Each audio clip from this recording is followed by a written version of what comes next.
สบายดีคลิปนี้จะมาแนะนำการสมัครแอปเนาะ LF Pay เนาะสำหรับแอปนี้สำหรับผู้ใดที่ยังบ่มีเนาะสามารถไปดาวน์โหลดได้เนาะสำหรับการดาวน์โหลดแม่นสามารถดาวน์โหลดผ่านทาง App Store และ Play Store เนาะได้ทั้งระบบ Android และ iOS เนาะ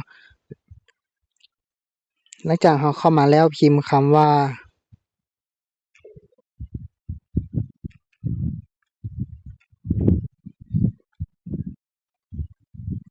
LF Pay เนาะมันจะขึ้นมาแบบนี้เนาะ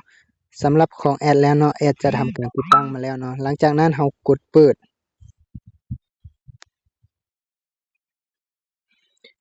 แล้วเนาะเฮามาสมัครเนาะ Register Now เนาะเฮาเป็นผู้ใช้ใหม่เนาะเฮาสามารถเปลี่ยนเป็นภาษาที่เฮาถนัดได้เนาะเฮาจะมาเลือกการสมัครของเฮาเนาะเฮาจะเป็น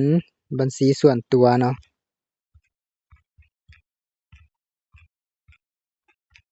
ในการสมัครเนาะจะต้องกรอกเบอร์โทรศัพท์ที่เฮานำใช้อยู่เนาะ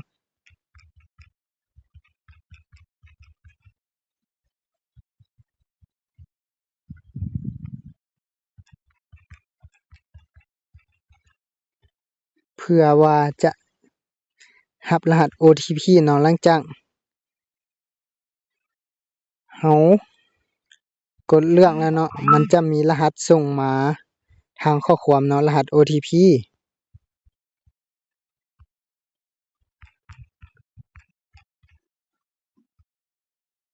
หลังจากนั้นเนาะกดลงทะเบียน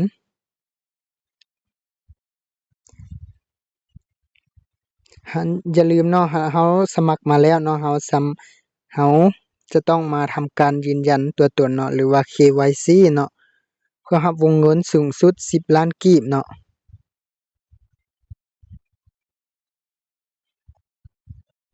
หลังจากเฮาสมัครเข้ามาเนาะมันจะหน้าตาขึ้นแบบนี้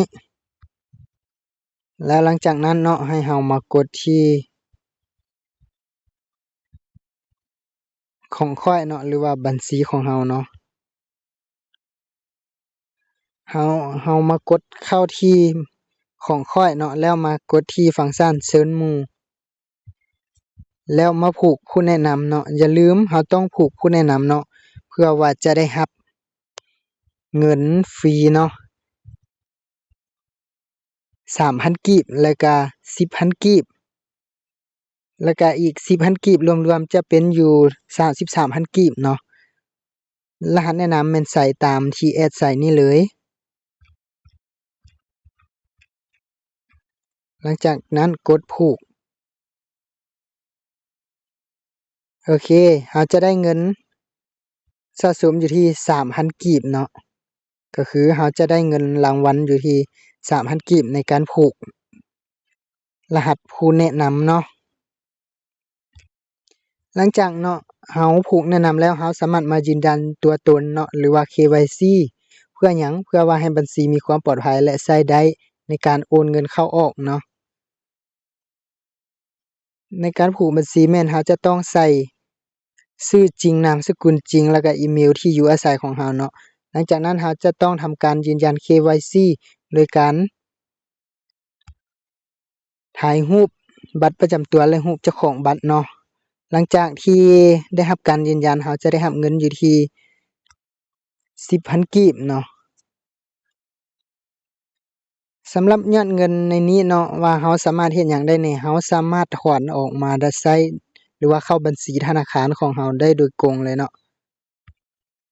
ในการถอนแม่นเราสามารถถอนผ่านธนาคารลาวเวียดแบงก์เนาะและธนาคาร JDB หรือถ้าผู้ใดที่บ่มีบัญชีที่รับเงินเนาะสามารถทักหาแอดมินได้เนาะรับถอนให้ฟรีเนาะบ่มีค่าธรรมเนียมสำหรับคลิปนี้ก็จะมีเพียงเท่านี้สำหรับผู้ใดที่สนใจอย่าลืมสมัครกันสำหรับผู้ใดที่บ่เข้าใจอย่าลืมทักเข้ามาสอบถามเพิ่มเติมได้